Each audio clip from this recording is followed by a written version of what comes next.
Hi hello welcome to our channel Bigg Boss ముచ్చట్లు.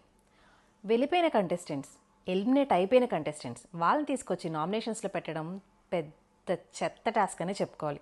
ఎందుకంటే ఇక్కడున్న వాళ్ళు డిఫెండ్ చేసుకోలేరు. అక్కడి బయటికి ఎలా ఏమి వెళ్ళినాయో తెలియదు. వీళ్ళు ఏమేమి మాట్లాడారో కూడా గుర్తే లేదు. ఎప్పుడో ఫస్ట్ వారం జరిగిందని, థర్డ్ వారం, ఫోర్త్ వారం వాళ్ళు తెలుసుకుని పాయింట్స్ నోట్ చేసుకుని వచ్చి ఇక్కడ చెప్తుంటే వీళ్ళు పాపం బఫూన్స్ లాగా అవి ఇదవ్వాల్సి వచ్చి బ్యాడ్ అవుతున్నారు తప్ప వీళ్ళు డిఫెండ్ చేసుకోవడానికి ఏం ఉండట్లేదు. సో ఓల్డ్ కంటెస్టెంట్స్ని తీసుకొచ్చి నామినేషన్ చేయడం అనేది ది వర్స్ట్ అనమాట అసలు. ఇంకా నిఖిల్ ఫుల్గా బ్యాడ్ అయ్యాడు. అంటే తనని తన సైడ్ ఏ తప్పు లేదు చెప్పాలంటే.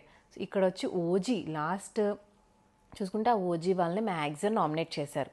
సో వాళ్ళకి అంత బ్యాడ్ లక్ అని చెప్పుకోవాలి ఈ వీక్.